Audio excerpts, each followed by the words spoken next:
Have you ever lost $1 million of your own money in one transaction? Well, today's guest has. Welcome to the Dust or Mud Podcast, episode 56. After 25 years of being in the Air Force, Rich was a fighter pilot, we moved to the Ozarks in Missouri and started a first-generation regenerative farm. And part of our mission is to create the best food that we can, and we like to talk about it. So on this podcast, the Dust or Mud Podcast, we talk about food, freedom, and farming. Today, we are going to focus on freedom. We're welcoming back a guest. Mr. Tim Arbeiter is joining us again today. Welcome, Tim. Thank you for having me. Yeah, Great to be here. It really is cool to have you back on. And today we're going to focus the conversation on freedom. Shelley mentioned the three main priorities of the podcast, and it's been a while since we've touched on freedom really for the focus of the entire thing. And we want to focus this one on freedom as it relates to finances and how finances can play a big part in freedom.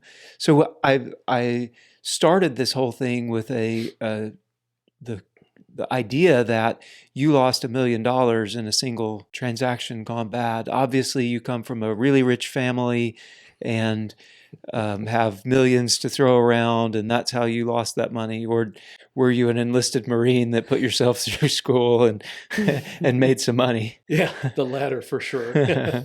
So tell us just real quick recap, Tim, if you would, for the folks that didn't get a chance to watch the first episode, just seriously quick on who are you? Sure. So grew up in a lower middle class family, 6 people, 1 blue collar worker.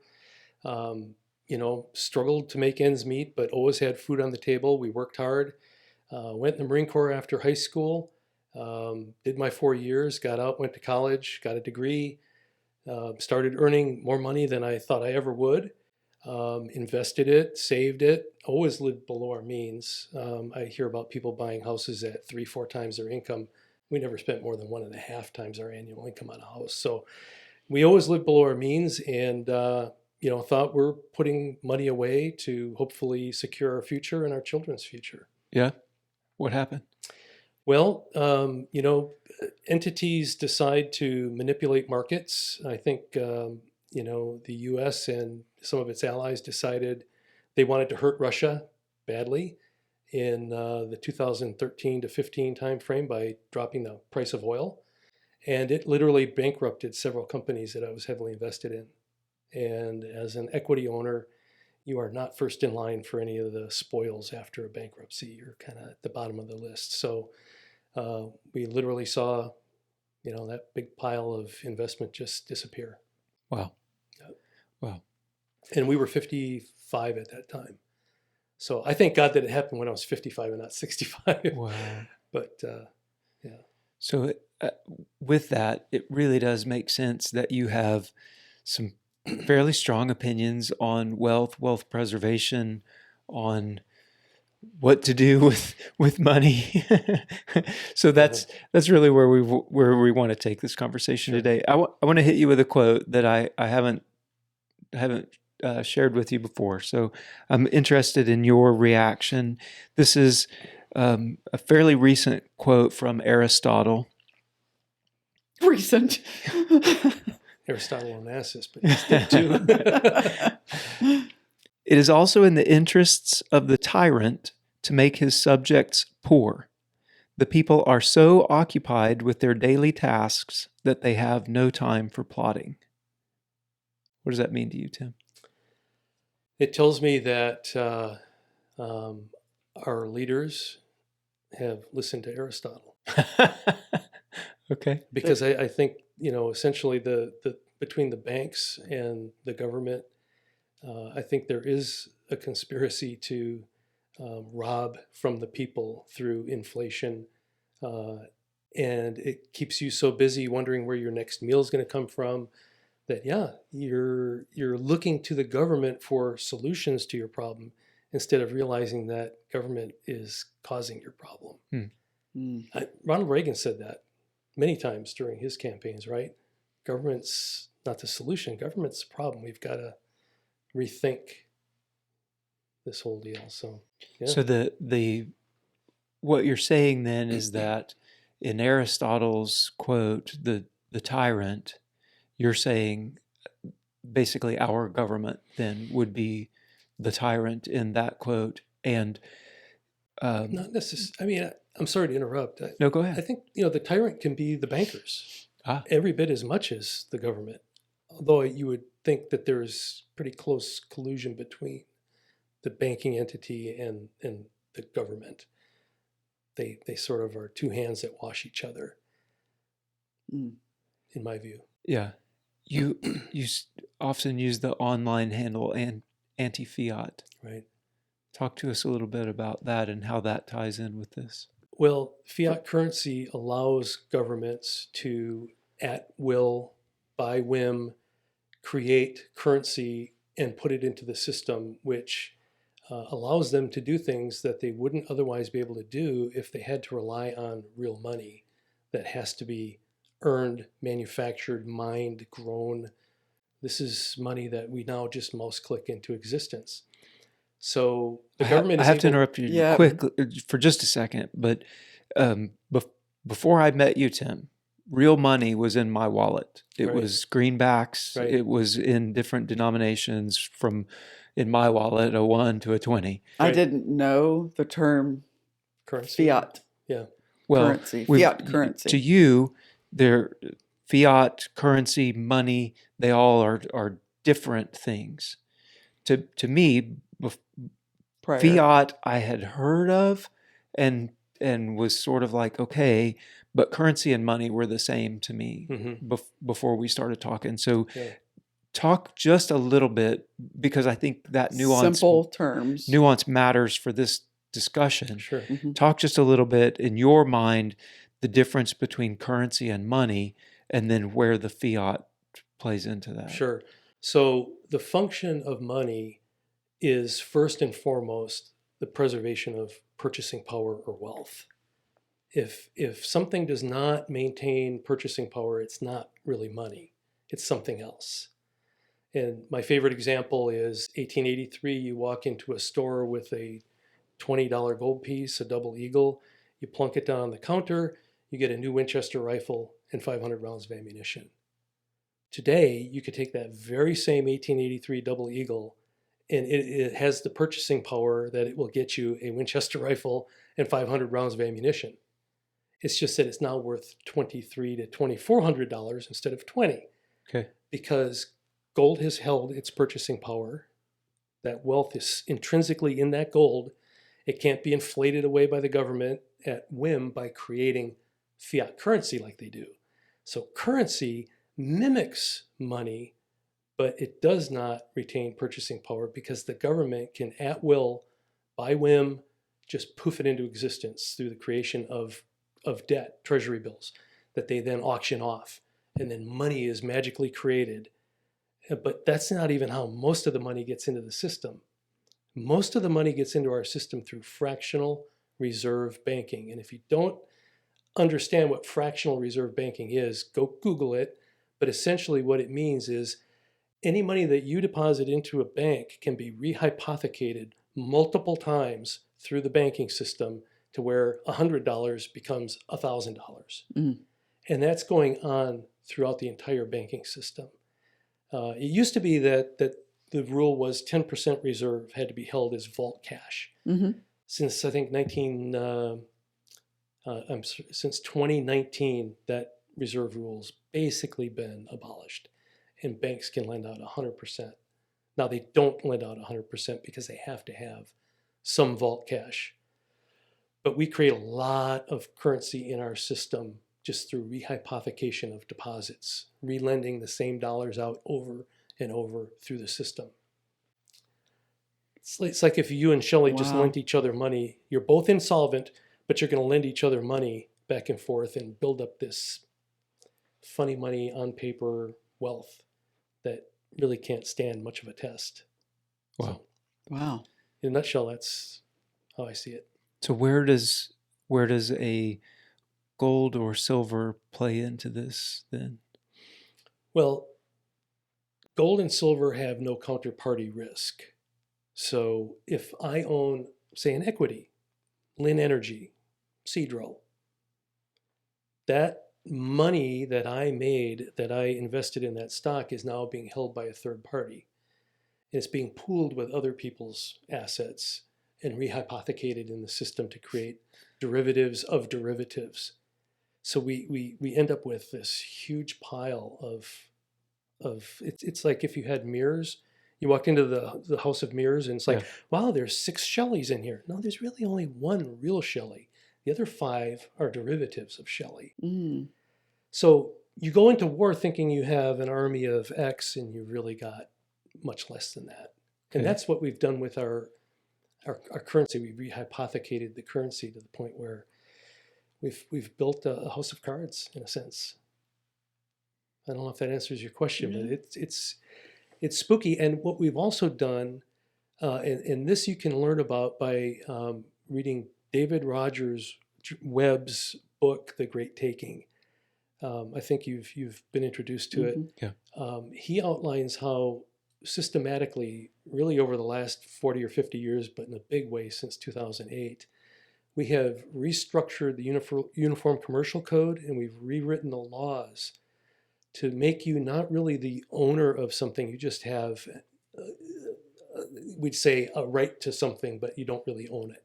And that's your deposits in banks, your deposits in brokerage accounts. They're all subject to seizure by the person that you've actually lent that money to. They're authorized to go rehypothecate your dollars. So you say, well, where's my money? Well, it's sitting in this account. No, it's not. There's a number on a Right. piece of paper on a ledger that says you have that in it, but any real asset, it's been pooled and rehypothecated multiple times. And that's the risk that everyone is facing globally. This is not just an American thing. This is global.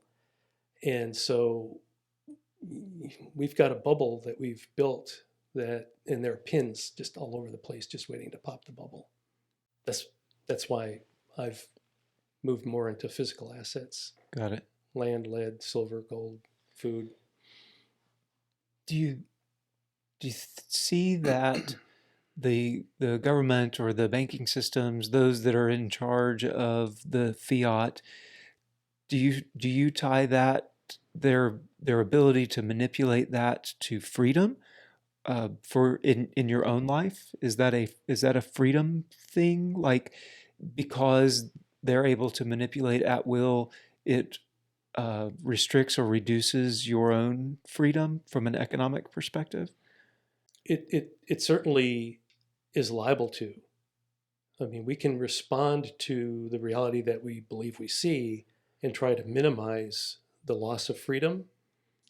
But if we just allow how we've been trained to think to rule what we do, we've been trained to think, as you mentioned earlier, money is that piece of paper in my wallet. But, if you look at the history of monetary systems, the very first example of paper money was almost 1,000 years ago in China, and they blew it up. They blew it up. They printed too many of these paper things. They didn't have anything real behind it. I'm sorry. People figured out, this is not real money, but this has happened repeatedly through history. If you look at the history of fiat currencies, and you see there's like 900 of them, and 850 of them have gone bust. Mm. And it's just a matter of time, really, when, not if. Because governments and human nature have not changed. Human nature is the same today as it was 1,000 years ago. We're intrinsically greedy and selfish and power hungry. And if you give people an opportunity to exercise that and get a taste of that, they tend to run with it. It takes an extraordinary person to not fall into that trap. And if anyone thinks we have extraordinary people running the banks and the government, well, then feel free to stay in the system. Right. But I think, any sober observation would tell you otherwise. So you mentioned a minute ago other countries in the past. There's nothing new under the sun. These types of things have happened before. What are some of the historical things that you were talking about? And are there any moments in history where the fiat currency and the physical assets were horribly lopsided? Mm-hmm. And what were those situations, and what ramifications did it have?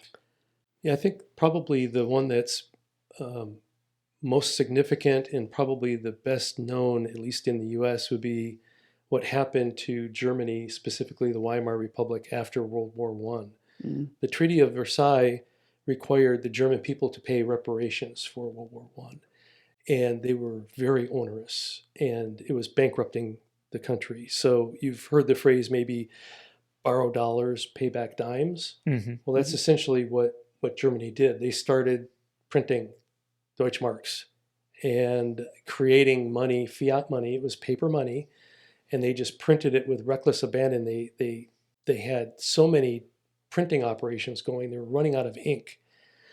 They got to where they were only printing on one side because they Wow. didn't have enough ink. They were printing on one side of the paper, the other side was blank at the worst of it. Wow. And initially, during the war, people were hoarding money because they were uncertain about the future. So there was lots of money stuffed under mattresses and in hiding. Mm-hmm. But once the war was over and people thought, okay, it's not the end of the world, we can start spending again, they started spending, but the country had all this debt to pay back. So the currency started increasing just tremendously, to the point where at the end of World War I, an ounce of gold was 170 Deutschmarks. And by 1923, it was in the over 100 billion Deutschmarks per ounce of gold. Wow. That's hyperinflation. Yeah. Not saying that's going to happen here, Right. but it's an Right. example of what can and has happened with paper currency that's not backed by anything other than the full faith and credit of the issuer. Mm. So, the people in Germany that had gold, and there weren't many because they'd been trained to trust the local currency, just like we are trained Right. from infant on to trust the money of the country. We marry the currency of the country that we're in. So to us, the dollar is money. But in reality, the dollar is currency. It's a representative of money. It used to be, a fraction of metallic wealth, Mm-hmm. but no longer, obviously. So we see that we have I think the total tax revenue for the year 2023 for the federal government was $4.5 billion. Trillion, I'm sorry, $4.5 trillion. And the latest budget we've seen from the president is $7 trillion. So where's that deficit going to be made up? It's going to be made up by clicking money into existence. And through bond auctions, rehypothecation. They don't even have to print it anymore. They can just click it. Right. And so for every dollar that you earned and were paid at some point in the past that you've saved for future use is being made worth less and less. With every new dollar that's thrown into the system, there's more dollars chasing finite goods and services, so the prices go up. And now your $10,000 that you worked hard to save can now buy the equivalent of $8,000 worth of stuff. And we call that inflation. Mm-hmm. Inflation is technically the increase in the money supply. The rising prices is the symptom of the inflation. Money. But we tend to think of inflation as increasing prices because the government wants us to think inflation is higher prices. Right. Because they're not responsible for higher prices. The Right. greedy businessman or the greedy farmer. Right now, the is grocery responsible. stores, the groceries are being demonized for the price of the grocery. Right. Really. Yeah. Right. Oh yeah. And if rising prices is inflation, then you're the immediate proximal cause of my pain because you're the one that's raising prices. But they're raising prices in response to an increase in money supply, which has caused all their inputs to go up. Wow. So in the United States, our Constitution states that the states cannot make their own money, but they can use gold and silver as money, right? That's The coinage the clause. coinage clause. I think I'd rephrase that a little bit. I'd Okay. say that the Constitution says that states can't make currency. Okay. They can't have their own currency. You can't have paper fiat currency, but if you want to have your own money, it has to be gold or silver coin. Got Okay. it. And Missouri is contemplating that. Right. Senate Bill 100 has passed. It's now on to the House to basically allow for gold and silver to be money in the state of Missouri. And what do you see with that? Like, do you think that's good or bad? Or I know Utah has done it. Arizona has got some form of it. Like, why is that important? What does it matter? I think ultimately it's a good thing. It's recognizing the reality of the difference between money and currency. But I could play devil's advocate and say it might actually force the hand, the invisible hand, to do things to squash that bug before it can ever really, become something that can threaten the Who's the current system. invisible hand, in your opinion? I would say, a conglomeration of the central banks, the Bank of International Settlements in Basel, the too big to fail banks. They would not want Treasury, a state to begin to lose use control. gold and silver. They lose control. They want to maintain control over you, and a great way to maintain control over you is to control your form of barter or your form of money.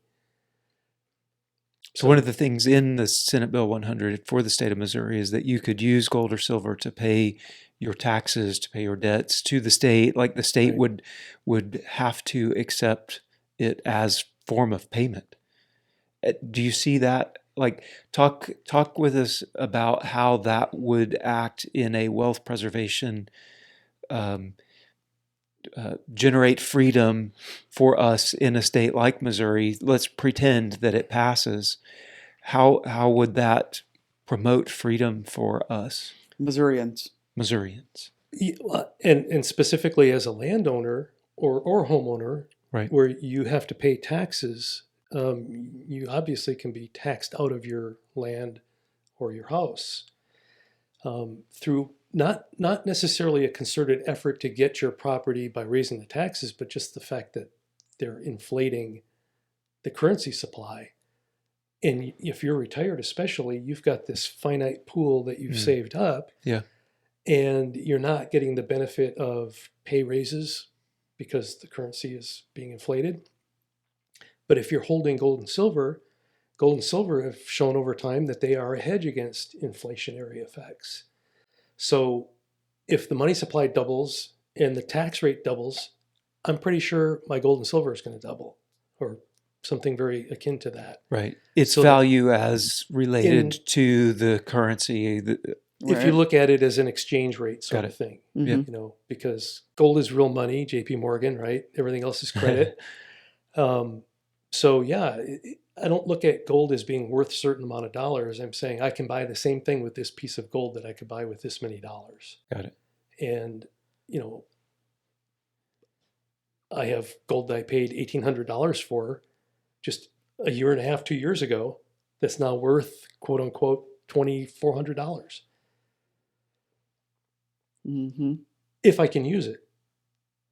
So Got it's a bet Mm-hmm. in a sense, because there's no guarantee that the government isn't going to, say, revisit 1933. What happened in 1933? Well, For the non-historians. FDR signed an executive order that made the ownership of more than a few ounces of gold illegal. You had to turn the rest into a bank. In the United States. In the United States of America. Back in the good old days when we actually embraced the Constitution, as opposed to today where most people can't spell Constitution, let alone care what it says. Okay. Right. So when did that go away? 1974, Gerald Ford became president, and amazingly, which is a testimony to how effective the government-run schools are at keeping people ignorant about certain things. Mm-hmm. Gerald Ford President of the United States did not know that it was illegal for Americans to own gold. Wow. And when he learned that, he went, that sounds crazy. Why wouldn't Americans be allowed to own gold? And he rescinded the order.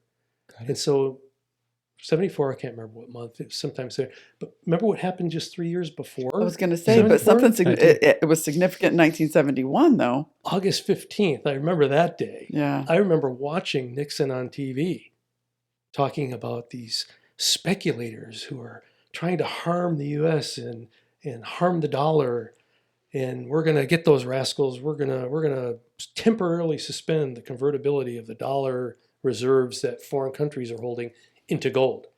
Because up until that point, if a country owned U.S. treasuries, they could bring those treasuries in at maturity and say, I want my gold.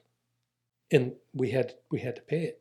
Right. And I think between the end of World War II and 1971, the U.S. lost roughly half of its gold reserves to that scheme, basically. Wow. But those countries are only exercising their right to insist on So their gold. whenever he did that in 1971, would that be considered like not the first, but one of the first weaponizations of the dollar bill against other nations? You know, I call it a default on the Bretton Woods Agreement. We defaulted, and you could say it's essentially a weaponization because you're going back on a treaty, an agreement, a rule. People were willing to invest in the dollar and hold reserves in the dollar because the dollar was as good as gold. Right. Because the dollar was tied to gold, and all other fiat currencies were tied to the dollar. Mm-hmm. So there was this unbroken chain of gold valuation that was supposed to be through our currency system. Mm-hmm. When we refused to allow that convertibility, we were defaulting on the agreement and telling the world that the dollar was no longer as good as gold. And we knew that because we were no longer willing to trade the dollar for gold. If I was printing dollars and I knew the dollars were backed by gold and they were as good as gold, I wouldn't have a problem converting them, because then I knew I could go turn my dollars that I'm getting back into gold somewhere else. Right. Mm-hmm. Right? Right. But if you know you're playing a game and you're violating the Wow. yeah, very wow. So you know what happened after 71, after Nixon took us off the gold standard? Henry Kissinger, genius that he is, figured out, I credit him, I think he was largely to credit for this. He went to Saudi Arabia and basically, convinced the Saudis to enter into the petrodollar deal. And you as a former, you know what that means. That means the full power and might of the U.S. military is now behind you. It's going to keep your kingdom intact. It's going to keep you wealthy in perpetuity. The only requirement is all your oil has to be sold in dollars, forcing every nation in the world that wants to come buy Middle East oil to convert their currency into dollars first, which creates an artificial demand for dollars, which props the value of the dollar up. So now that the dollar's not convertible to gold, and it's not good as gold, but you got to have the dollar to get oil. And the whole world ran on oil, which is why I was invested in oil companies and oil. Right. Back in That's a sure bet. Back when I had, so it worked, and it has worked until, I think Muammar Gaddafi and Saddam Hussein are both honestly dead today because they made noise about selling their oil in currencies other than dollars. And so we took that as an attack on the dollar, and we found ways to put them in a corner, turn them into a bad guy, and eventually get rid of them. I think it. So, Ty, what's happening right now with BRICS plus, and doing oil deals outside of the dollar? There's a lot to unpack there. I mean, first off, we have managed to keep inflation at bay despite huge currency printing because we've essentially exported our inflation to the rest of the world. So I've seen it variously stated that the U.S. enjoys about a 20 to 30% boost in our level of our lifestyle because of the petrodollar. Without the petrodollar, without the ability to print currency, we would all be much poorer and have less stuff than we do. Who's paying for that? Pretty much everybody else in the world. Mm-hmm. I mean, we've got 350 million people here living better because 7 billion other people are living not quite as good as they otherwise would. Mm-hmm. So the rest of the world has a vested interest in trying to sort of level that playing field a little bit. Okay. And I think what we see the BRICS doing is not subtle. It's overt, and they're very vocal about de-dollarization. They don't want to be dependent upon the dollar. And you have China buying oil in yuan. You have Iran selling oil for other currencies. I mean, of course, we've had Iran on a list of, don't do business with them forever. Yeah. But China's not listening to our list. Yeah. China's not listening to our list. Interesting. Yeah. Yeah, it's interesting. It is very interesting that China and Russia, who are obviously the two mainstays, and India's quite an economy as well, and growing and going to become more of a player globally. So BRICS: Brazil, Russia, India, China. South Africa. Correct. Now we've added a few more countries with more countries in line. Yes, and I mean, to me, Iran, Saudi Arabia, and United Arab Emirates becoming part of BRICS. I mean, you look at those are all three major oil producers.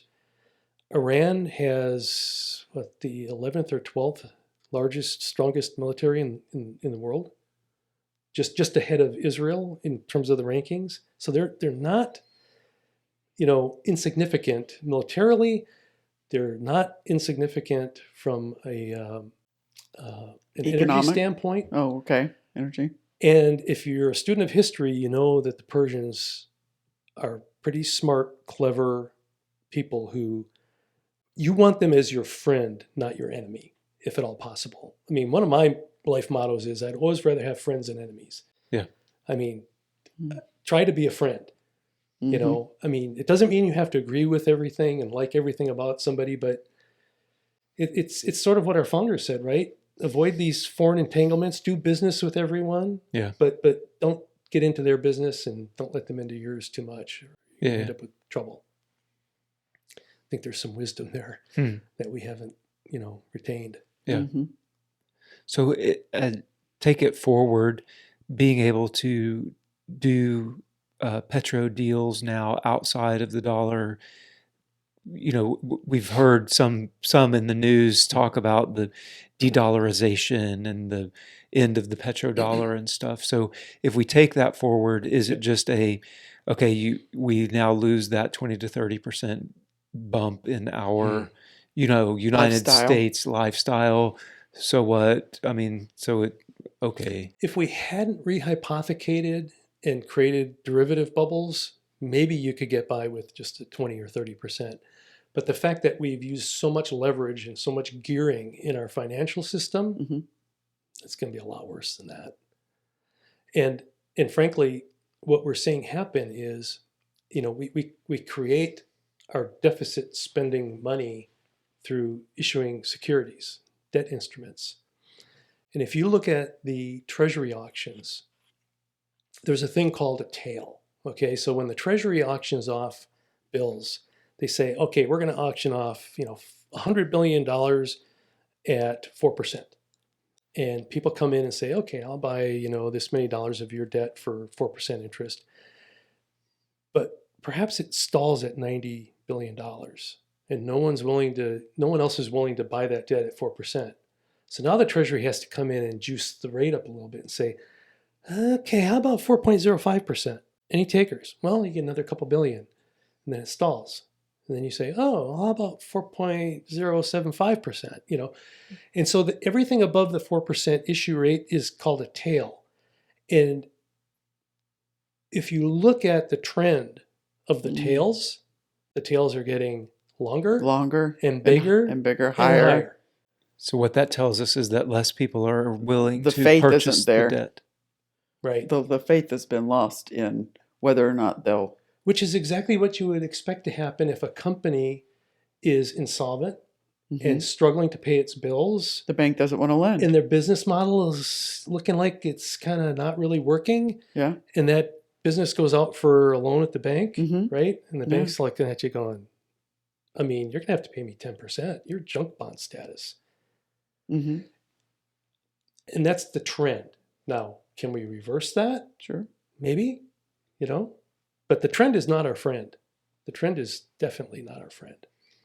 So let's wrap this up, tie it back into how you are running your life with wealth preservation and tied into freedom and not being beholden to that system. Yeah, and that's a pretty complex, thing, and it's really a living sort of deal, right? You're always sort of reassessing where you're at, what you need to do. Sure. And of course, I'm behind the eight ball on, I'm living in one city. My property's 85 miles away. I'm still working a full-time job. I'm trying to get my place built out. I wish I was out there already. But We do too. Yeah, but what I'm really doing is I'm de-dollarizing. Interesting. That's to cut right to the chase. I'm Okay. de-dollarizing. I look at the dollar as something I don't want to hold.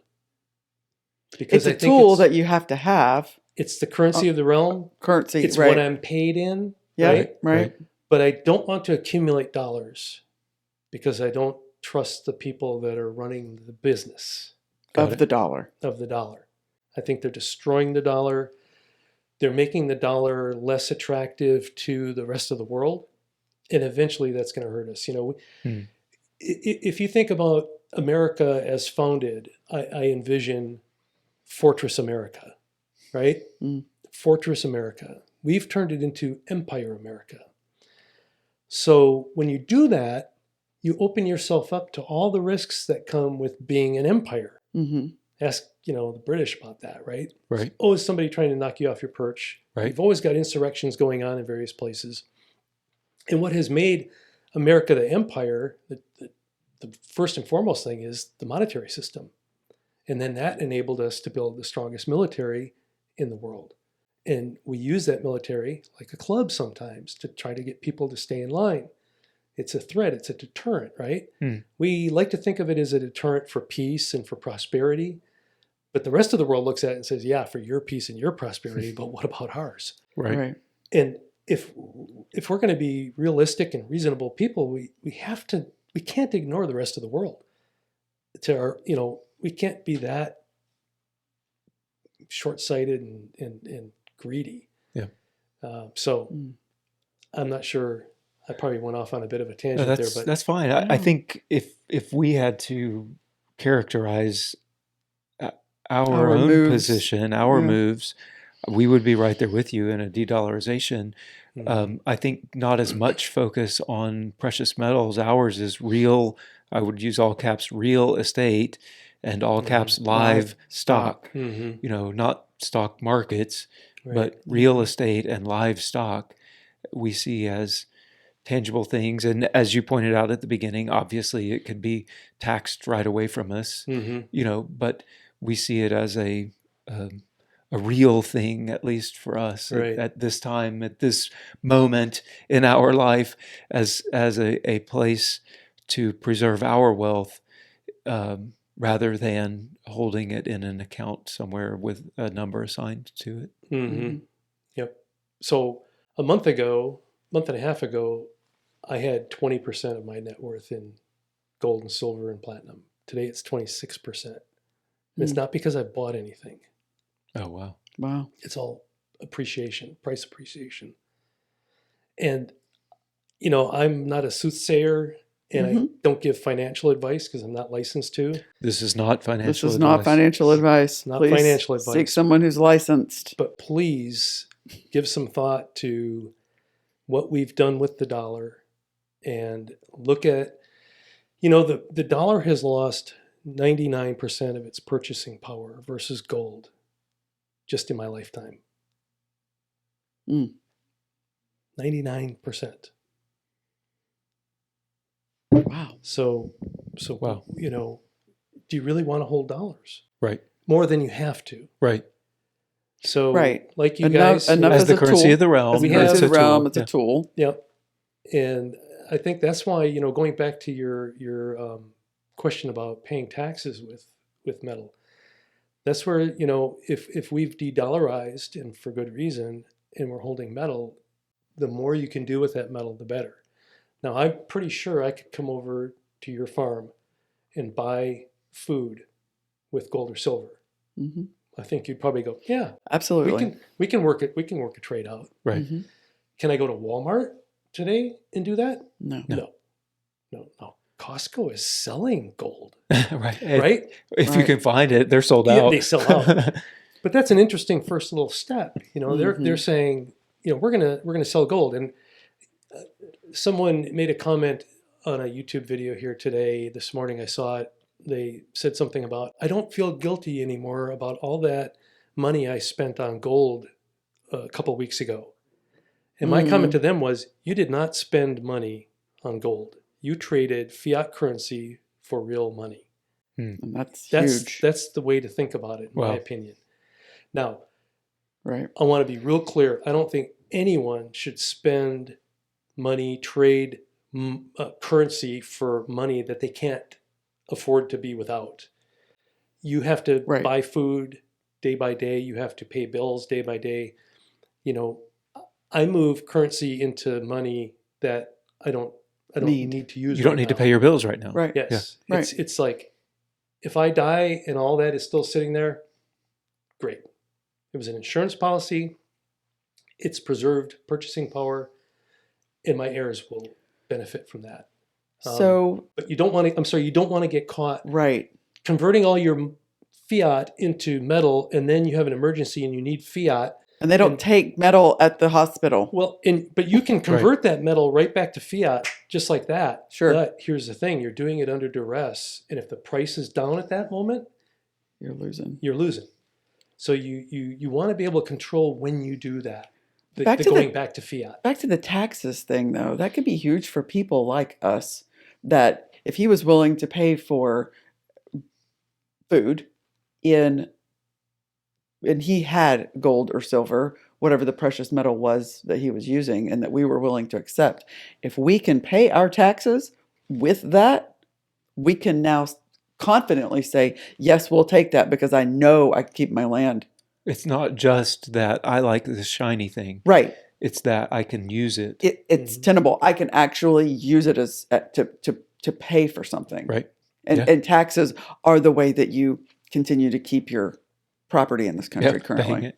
Yeah. I suspect that there will always be people who are generating fiat currency income Mhm. who are also going to be willing to buy your gold and silver. Right. There will always be people who have looked at the history Yeah. and said, yeah, I need to be diversified. Hmm. I need to not hold all of my savings in fiat dollars. I need to get some of it into something that I can hold, that has no counterparty risk, that has a history of preserving purchasing power. Mhm. So I don't think you'll ever be caught. And that's one of the beauties of precious metals is throughout all of human history, they've had value. They've always been money. I mean, Right. it's, I like to call it God's money. I mean, whether you believe in God or not, gold and silver are mentioned numerous times in the Bible. Mm-hmm. It was money way back in biblical times, and it's Mhm. been money ever since. Yeah. And, when you think about how these metals are formed, the collision of stars, supernovas, it isn't something you can just sort of snap into existence like dollars. Right. So it's always going to be very limited. And the fact that it's so distributed and it takes so much work Resources. and resources, time, energy, petroleum, machinery, manpower. Yep. I mean, just to unearth Just to it, get to it. refine it, to smelt it, to mint it. There's a lot of work and energy embodied in a gold coin. Mm-hmm. And then you add in, the durability and, all the things that make gold so unique. Mm-hmm. And truthfully, platinum takes all the gold things and doubles down on them. Mm-hmm. That's why platinum to me is so interesting. It's denser than gold. It's more resistant to corrosion than gold. It's harder than gold. And the above ground stock of platinum is roughly 1/15 that of gold. Mm. Yeah. So there's not a lot of platinum above ground. Interesting. So Yeah. there was talk at one point that our government was going to mint $1 trillion platinum coin Right. and deposit it in the Treasury Right. to help balance the books. Mm. Yeah. That idea was actually floated. Yeah. Yeah. As ridiculous as it sounds. That makes so much sense. But if, Mm. not very satisfying, but platinum, something else that people might want to investigate. Yeah, sure. Okay. Wow. Well, Oh, I'm sorry. And Yeah. it's half the price of gold right now, less than half. It used to be double the price of gold. So there's been this huge inversion because of, I think, primarily platinum was an industrial metal. Mm-hmm. And with EVs coming out, need much less platinum for catalytic converters. And so people are thinking, 20 years from now, we may not even be burning fossil fuels. We're not going to need these catalytic converters. Hence, the platinum substrate for these catalytic converters can be gone. So that supply-demand equation has caused platinum to go down, but I think it could just as quickly interesting. go back up. So anyway, Wow. speculation. I wouldn't put a lot into it. Yeah. But as a diversification, I bought my first 2 ounces of platinum just in the past month. Nice. I've resisted for quite a while, and I finally said, I just need Wow. to, I just need to buy a couple ounces of it. Yeah. Super interesting. Yeah. It's been a great conversation Seriously. and another education. Wow. Yeah. Yeah. And really, it each time we talk about it, it becomes more tangible to me how this ties into freedom. Mhm.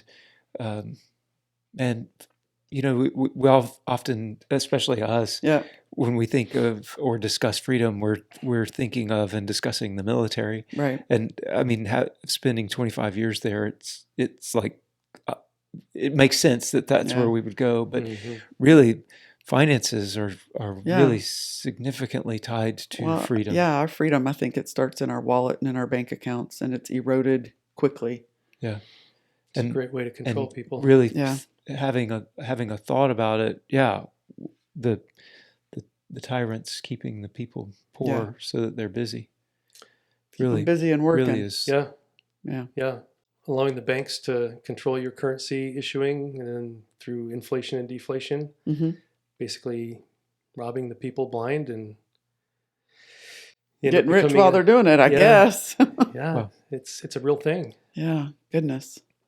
And the key to any operation like that, and I think the great analogy is getting the sheep in the paddock. Mhm. You have to kind of fake them out a little bit, and Mm-hmm. we get herded into a certain direction by the institutions, whether it's educational institutions, the banking institutions.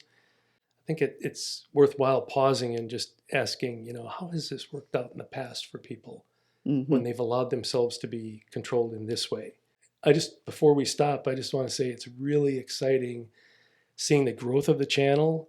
You guys are providing a service to the community, not just with the food that you grow, but with the messages that you bring. I think they're making people think, and hopefully in a way that makes them more secure, more healthy, better able to thrive. And that's what we want, a thriving community. And so congratulations on what you guys are doing with your channel. Thank you. It's Tim. really Thank you. great. Thank you. That's very Appreciate kind. that. It's very kind. Yeah, thanks. Thank you so much for joining us Yeah, seriously. today. Yeah, We'll have you thanks, back Tim. again. I'm certain of it. I'm certain. Yeah, definitely. Thank you. You're welcome. And until next time, bye, y'all. Bye, y'all.